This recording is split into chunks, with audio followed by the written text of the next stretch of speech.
All right, guys, we're going to go ahead and get started. So second training of the day. Thank you. You guys also joined our earlier training. I know it's a lot of training for one day. This one is a much shorter training than the one we did earlier today. So I won't keep you for 2 hours, I promise. We're going to go ahead and kind of roll through this as quickly as possible because I'm sure you guys want to go and enjoy your evenings tonight. But this is our leasing agent excellence training. This is a great introductory training for anyone who wants to get into leasing properties and representing tenants in a transaction. As you know, we do a lot of that here. We openly welcome you to go ahead and work with landlords, investors, and tenants to help them find a home.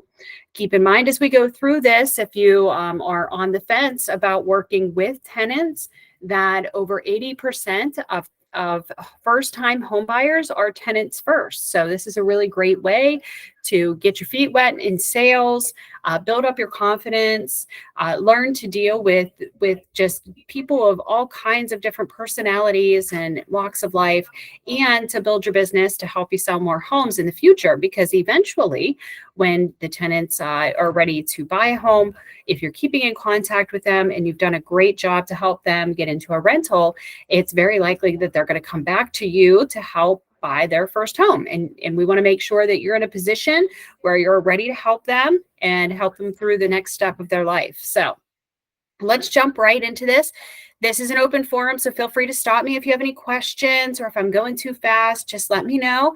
No need to raise your hand or anything. Just go ahead and unmute yourself and holler out, and I'll do my best to answer any questions you have.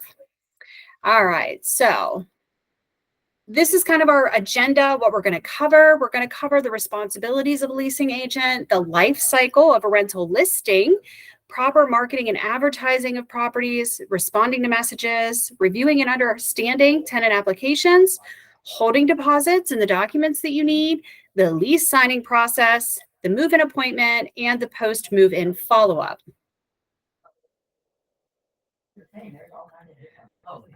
I like to start out some of our trainings here with a quote, and I really like this one.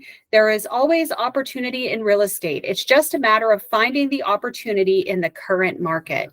One thing I always loved about investment properties is no matter what the market does, if it's a seller's market, if it's a buyer's market, people are constantly in need of housing. And one of the few things that has really brought me through the really tough lean times in this market to be in for as long as I have is rental properties and investors, because that is one thing that never changes. People are always moving. People always need to get bigger houses, smaller houses, change their area.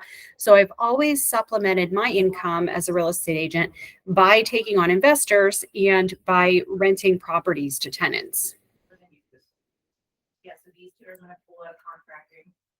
All right, so down to the nitty gritty is, what is a leasing agent? A leasing agent is an agent who represents the landlord or a tenant for the purpose of marketing and executing a lease to rent the property. So just like we have sellers and we have buyers, we have a landlord and we have a tenant, and both of them have a need. The landlord has a property in which they want to rent for income, and we have a tenant who wants to rent a property to make their home. You as the leasing agent's responsibility is to bring those two parties together. Here are some responsibilities of the leasing agent. One is tenant interaction. So you engage with potential tenants, respond to inquiries, schedule property viewings, very similar to how you would any traditional buyer. If you are representing the landlord, you're taking care of property marketing. So creating and implementing marketing strategies to promote available properties for lease. You also take care of the lease negotiation. So you are facilitating the lease terms between the landlord and the tenant so that both parties come to a favorable discussion and into terms that work for them both.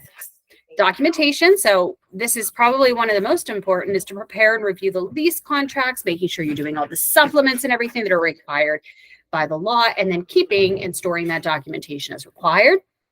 Property inspections. So helping the tenant navigate through those property inspections, helping them figure out what questions they should be asking, testing things that they should be testing. So that's super important for tenants. And I think when tenants are working with a realtor, they are more likely to be able to kind of foresee some of the problems that they could potentially have with a property because they know to answer or ask the right questions before they decide to move in. Tenant screening.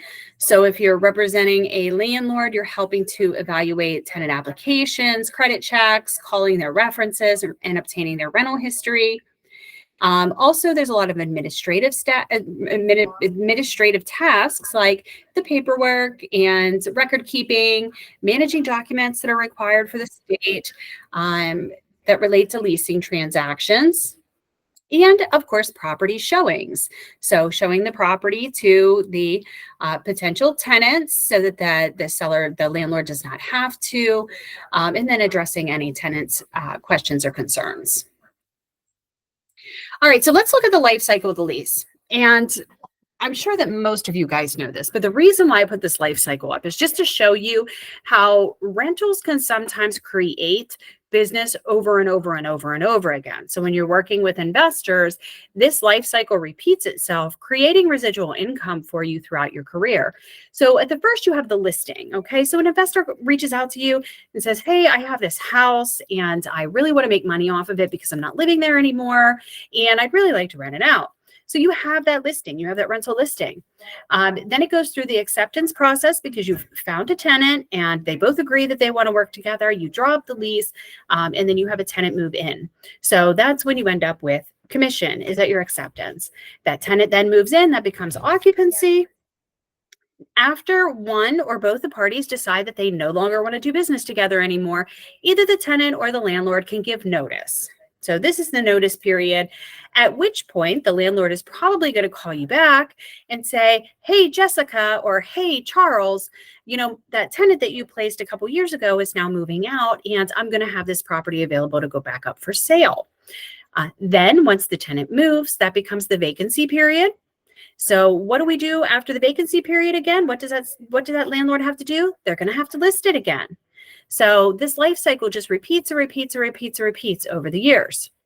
Now, you may wonder, why would you do this if you had to wait 2 or 3 years in between each paycheck? Well, the whole point is if you just have one client, that may not be enough to sustain you. But over the years of you doing this and you really becoming proficient and an expert in the leasing field, whether it's residential or commercial, you tend to gather a following just like I did. So I don't have just one client with one house, but I have a multitude of clients with hundreds of houses. So there's always things circulating through the system of properties becoming available, properties being rented up.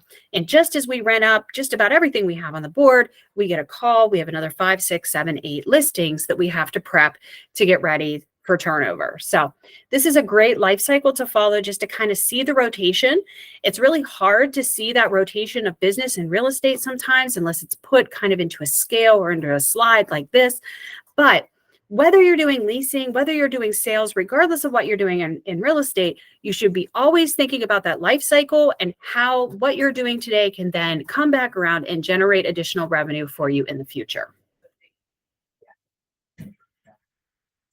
Marketing and advertising. So there's lots of different ways that you can market and advertise rentals. If you have a rental listing, the 2 top sites for traffic for your rentals is going to be the West Penn Multiple Listing Service and Zillow. That is where I advertise most of my rentals. That's where most of our leasing agents will advertise the rentals. We love the West Penn Multiple Listing Service just because it does co-broke with other agents. So we have other agents bringing their tenants in, and it is becoming more and more attractive to agents to actually bring tenants. I tell you what, when I started in this business many years ago, I was one of the very few real estate agents who would even waste their time on rentals.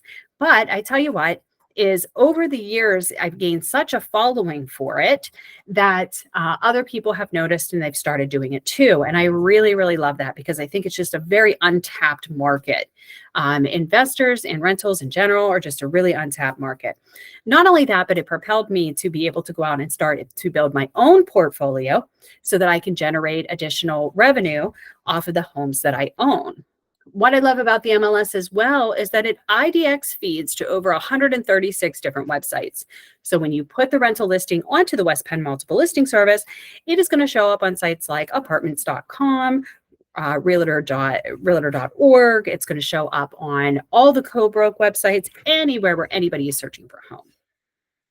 Zillow rentals I use because I get a ton of traffic and a ton of free leads off of Zillow.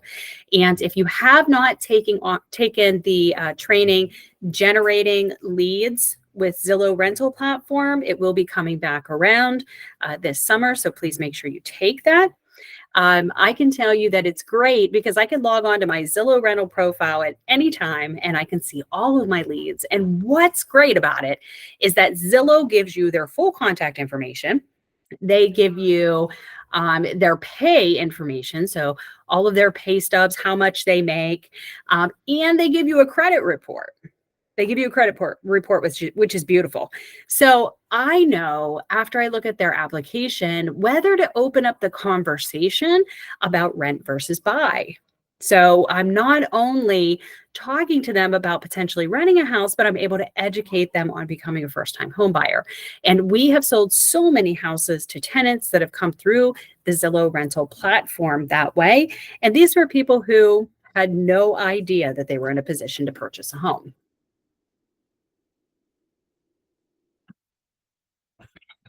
All right, so honesty is the best policy.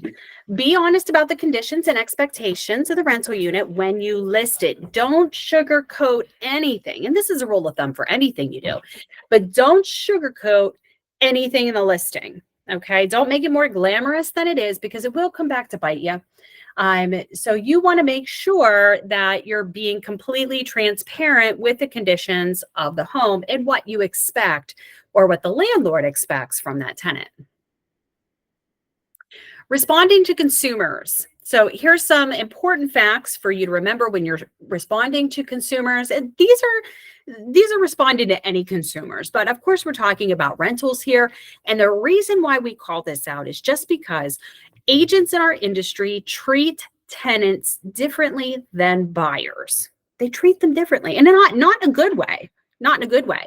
So if you're really going to be successful within your career, whether you're working with rentals, whether you're working with sellers, or whether you're working with buyers, or whether you're in commercial, you should be treating all people with the same level of respect. And that is respond to all messages and calls within 1 business day. Here's what I can tell you about tenants is tenants have been treated so poorly that if you do not respond to their calls or treat them with respect, they'll be the first one to leave you a negative review. Don't believe me? Check my reviews.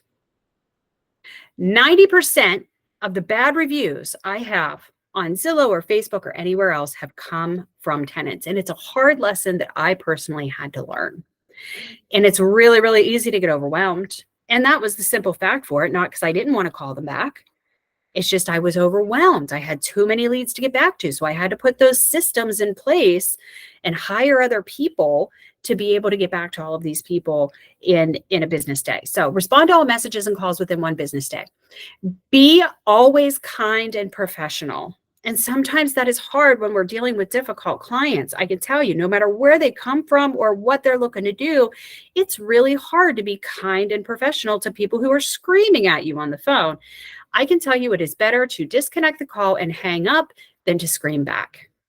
Educate the consumer and understand this may all be new to them. So don't assume that a tenant knows what you're talking about. Don't assume that a buyer or seller knows what you're talking about.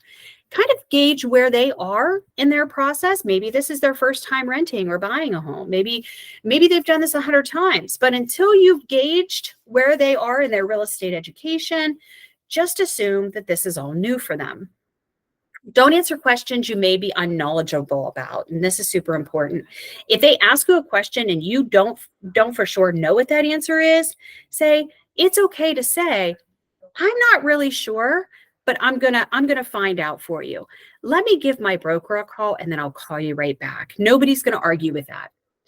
Do what you say and say what you mean. If you say you're gonna do something, perform on it, act on it, and Say exactly what you mean. Again, do not try to appease somebody by telling them what they want to hear when you're not telling them what they need to hear.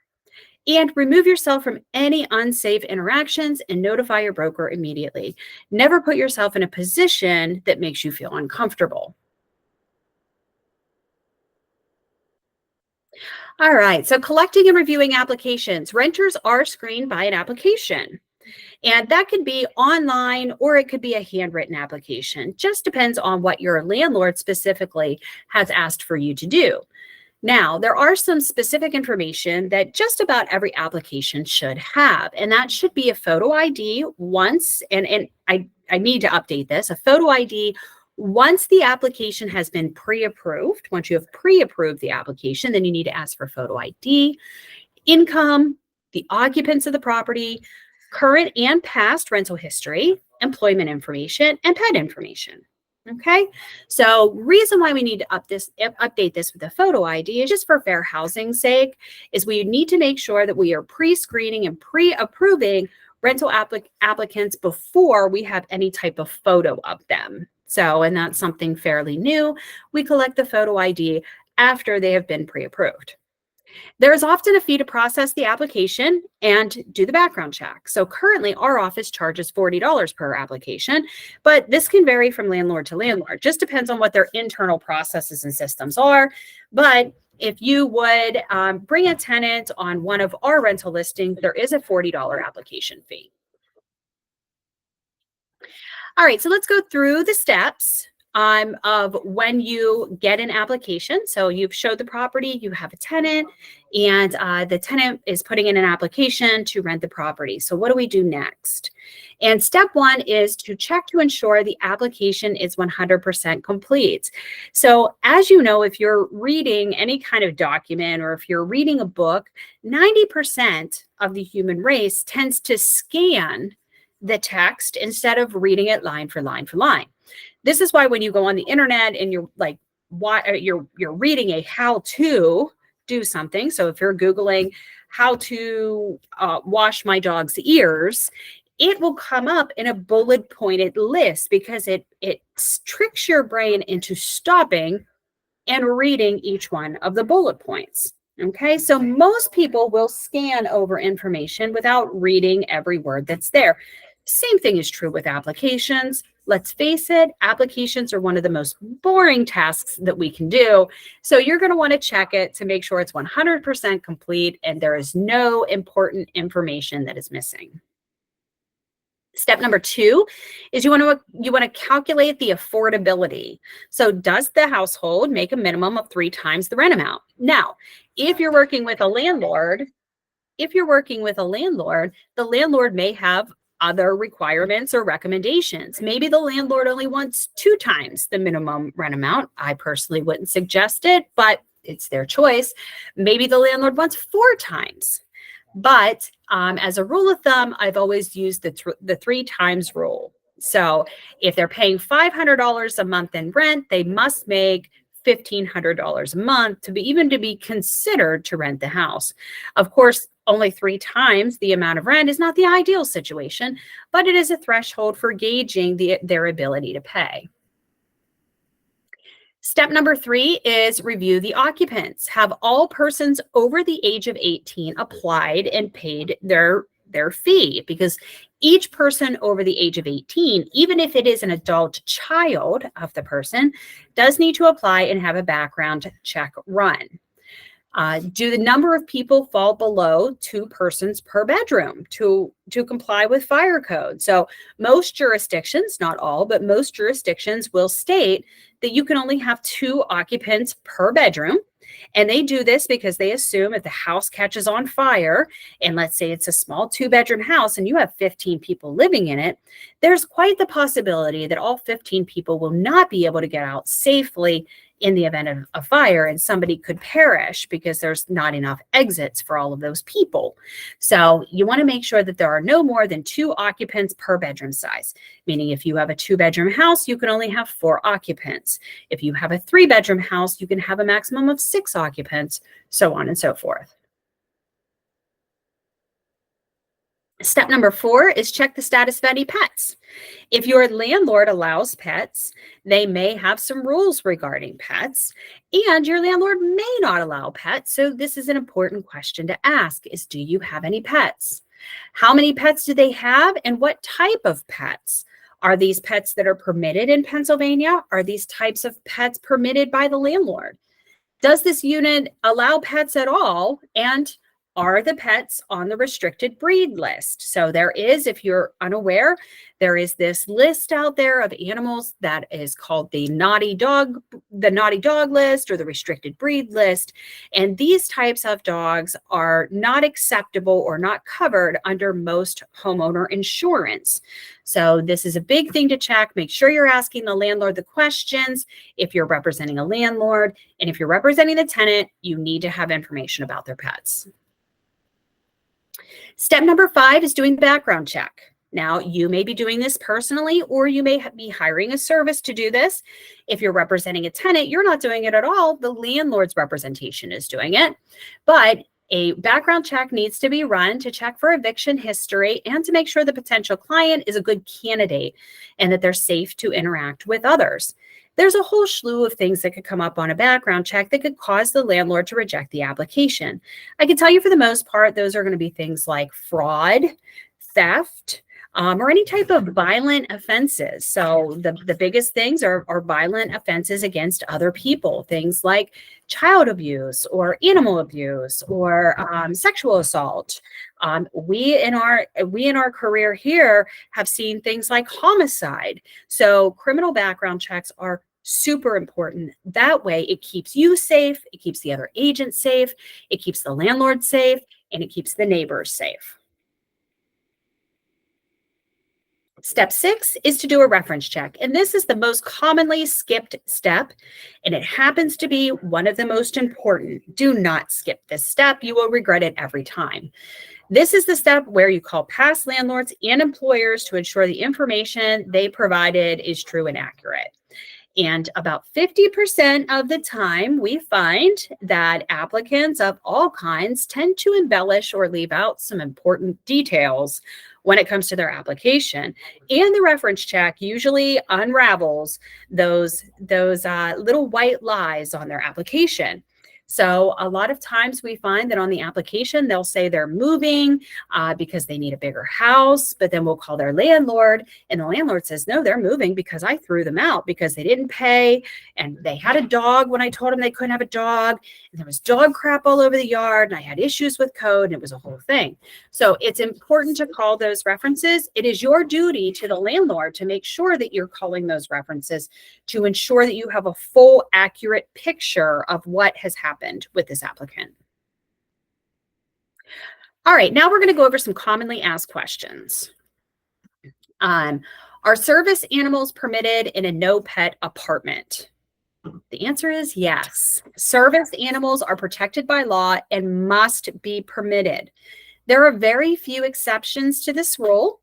Also, pet fees cannot be charged for a service animal. Can I accept a tenant who is currently being evicted? Did somebody have a question? Yes, I do. I'm sorry.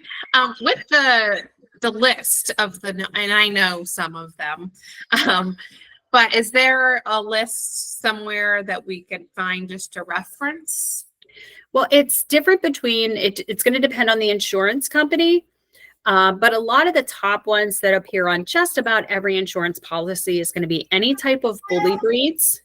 Yeah. German Shepherds, Rottweilers, Mastiffs, Cane Corsos, any type of terrier. No terrier, it just is a rule of thumb. If it's a terrier, it's a no. So there's a whole list out there, just depending on who the insurance provider is. So the best thing to do is just get an updated list from your insurance carrier. Okay, thanks. Mm-hmm. Any other questions with the pets? No? Okay. Can I accept a tenant who is currently being evicted? Now, this depends on the landlord, but my answer is a resounding no.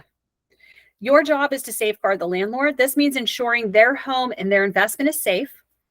Tenants currently in eviction should not be accepted without written permission of the landlord. So you have to disclose. By law, you have to disclose to the landlord if they are currently being evicted, either by way of open case at the magistrate or they were just evicted from the property. It's your job to disclose that. And as a brokerage rule, if you are doing any type of leasing and that applicant has an eviction, we require the signature of the landlord and the tenant on an addendum that says the landlord has been notified that this tenant has been evicted in a magistrate's office within the last 3 years or is currently being evicted. Okay, so that's just a liability concern for us. We want to make sure that everybody is properly disclosed, and we do require at a brokerage level that that is signed by the landlord. Is the tenant allowed to make alterations to the property? No, that's a big no. If you're showing a property and the tenant says, "Oh, this is such a cute bedroom, I can't wait to paint it pink for my daughter," the answer is no.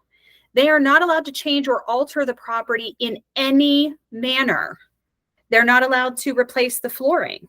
They're not allowed to paint the walls. They're not allowed to rip out the cabinets. And you'd be surprised what tenants will do. The tenant is renting the house. They do not own it. Making alterations is considered damaging the property, even if the tenant or you think it's an improvement. It is damage and it is punishable by law. So they are not allowed to alter the property in any manner unless they receive written permission from the landlord. And that written permission must be an addendum to their lease that is signed and executed by the landlord. It cannot be an email. It cannot be a phone call. Can the tenant move in before paying all fees? The answer is no. And this is a huge problem. Until the lease begins and the tenant has paid all of their fees and the lease has started, they are not able to even put down a pair of shoes in that house. The reason why we do this is because there are squatters laws in Pennsylvania. The minute they move in any type of personal possession item, they now have squatters' rights because they have no valid lease. So this opens up Pandora's box of legal doom and gloom if one person feels slighted and decides to invoke their legal right. Removing a tenant from a property can be done by the landlord in as quickly as 30 days. However, removing a squatter from a property requires a court injectment, and that could take 6 months to a year. All right, so what are the documents that you're going to need along the way? So the pre-move-in phase, you're going to have the application. We've already talked about the application and how to process it and all of the supplemental documents that you need to go with it. You really should have a pre-move-in repair form of some sort, even if there's nothing on it that says that they're going to either take the property as is or they're going to take the property subject to alterations A, B, and C. There's a holding deposit form that we're going to go over that is required to be signed here in our state if you're taking a holding deposit from them. Consumer notice is required in this state. It needs to be signed by the tenants. A lead-based paint form if the home was built before 1978. When you move in the property, you should be completing a move-in inspection form for both the landlord's safety and for the tenant's safety and the executed lease. This is an example of a pre-move-in repair list form. We use this inside the office here just to make sure that there's nothing out there that the tenant is assuming is going to be done before moving in. So if we have an agent at a property and the tenant says, "Oh, well, I want the grass cut before I move in," or "I want a new faucet before I move in," it needs to be written on this form. This form is then delivered to the landlord, and then the landlord can approve or decline the application based on their willingness or ability to make those repairs. Keep in mind that if a tenant demands a repair and the landlord doesn't want to do it, they can then revoke the approval of the application because the tenant made demands that the landlord wasn't able or wasn't willing to satisfy. This is a holding deposit receipt. We use The HUD generated holding deposit receipt, it's widely accepted and widely used. If it ain't broke, we don't fix it. Basically, a holding deposit is putting a deposit or an escrow down on a rental unit. This money becomes credited back to them when they go to move in and the rest of their fees are due. Traditionally, we're collecting the security deposit, the last month's rent, and the first month's rent at move-in, plus any additional fees they have. Like if they have pets and there's a pet move-in fee, if there's a cleaning deposit, if there's appliance deposit, anything like that, we're collecting that all. So let's assume that you are renting a property that's $1,000 a month. And to put the money down on this property, the landlord is requiring $1,000. You would collect that escrow either in the form of a cashier's check, money order, or through the Earnest app. And the tenant would have to fill out this form. So this is a holding deposit notice that says they have 30 days to move in and activate their lease. If they don't, then their deposit is forfeited. Also, this covers their rights that says, hey, you're putting this money down, and if for any reason the landlord revokes your application for any reason, if he just changes his mind, if he just doesn't like you now, if we have any problems with the landlord, then the landlord has to give you your money back. Is this done, the holding, is this done, you're saying done before pre-approval, or it can be done at any time? It can be done at any time. Okay, because then you guys basically pre-approve a bunch of applications and then it's basically first come, first serve.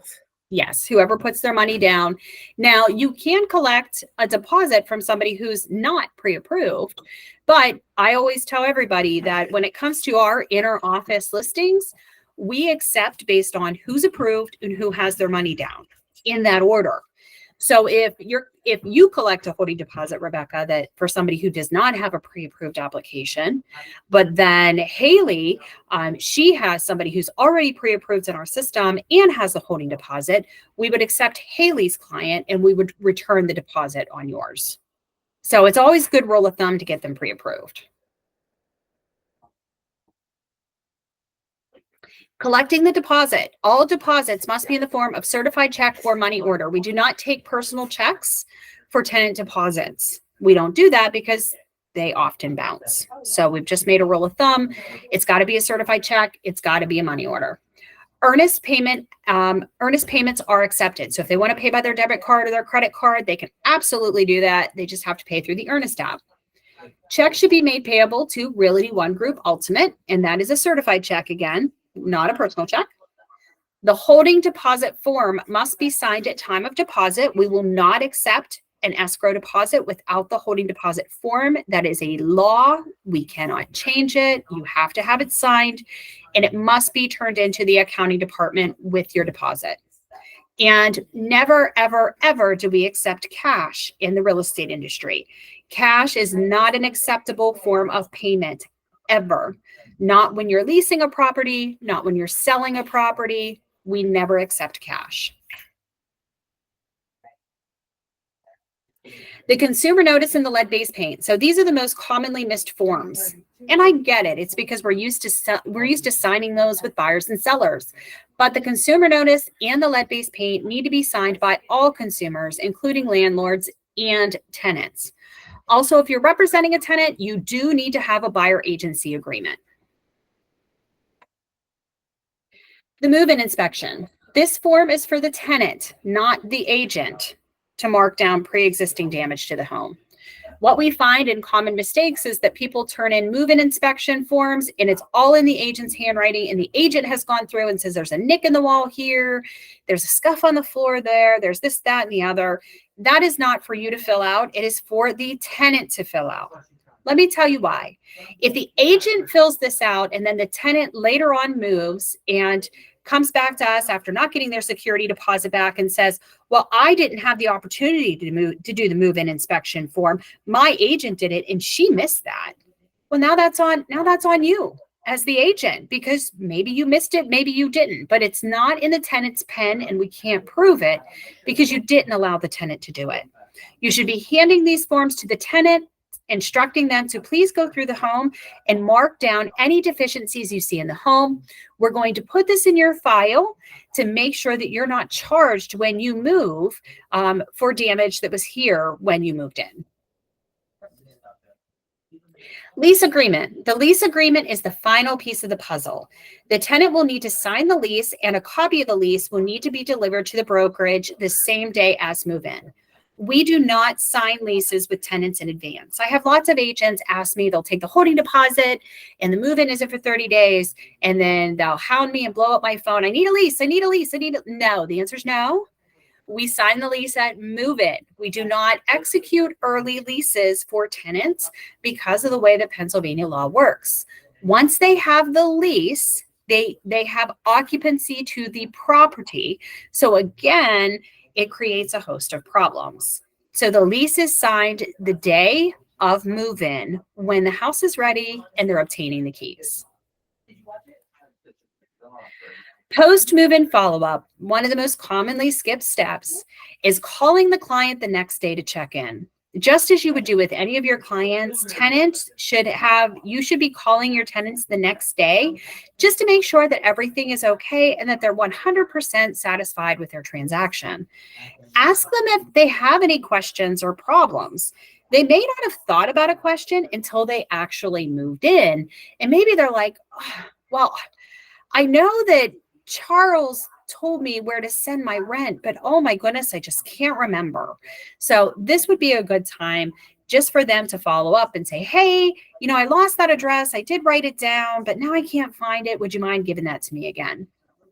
Double check to make sure they have the correct contact numbers for the account manager and for the maintenance department. And this is important. Even if you've told them once, tell them again, because the minute they are without hot water, they are going to be calling you, and there's nothing you can do to help them at that point because the transaction has ended.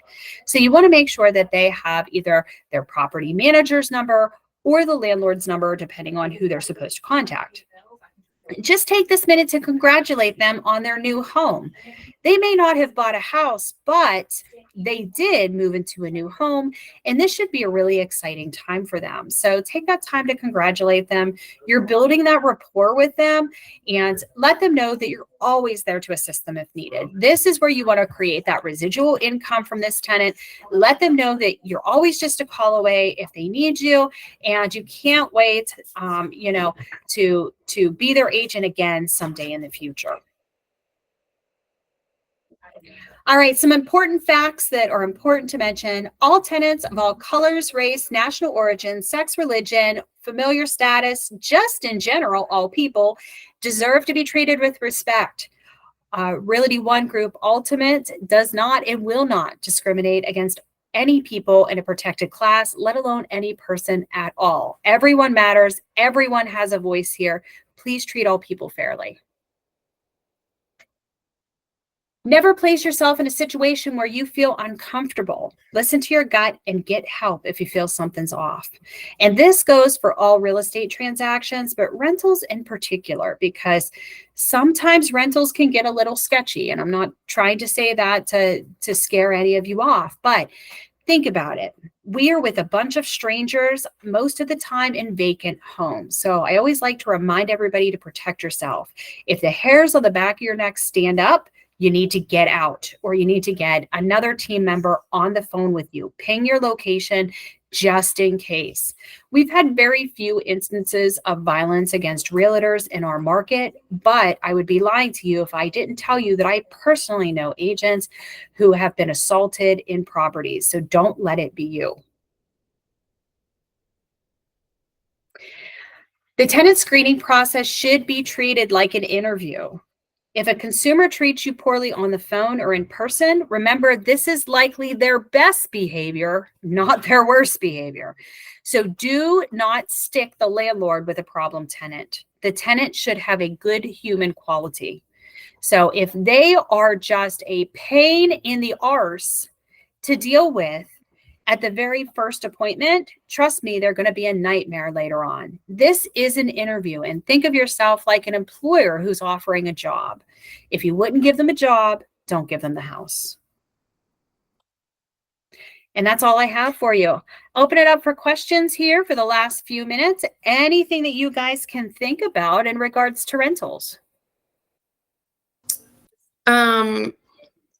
So since this weekend I'm doing that open house for the rental, I just have so people who come who are pre-approved. What happens? Let's say someone's like, I want the house. You will need to collect their holding deposit money, which Okay. needs to be equal to 1 month's rent, Okay. and have them sign the holding deposit form. So I should have holding deposit forms printed and in hand. Okay. Yes.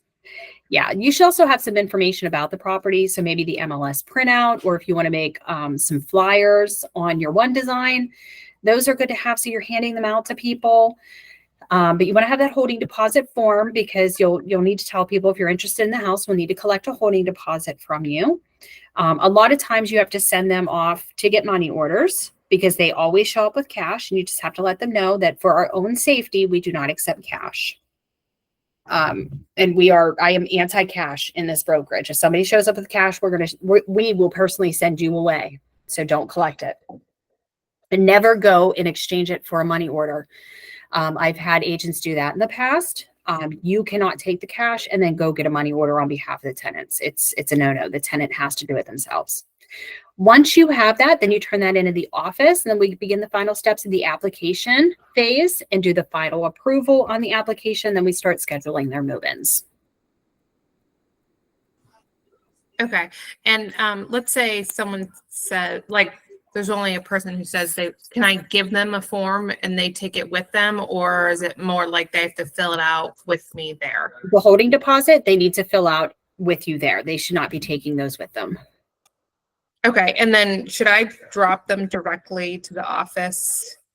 You would need to have them into the office by the next business day. So if you're doing an open house on Saturday, you would just bring them in on Monday. Okay, cool.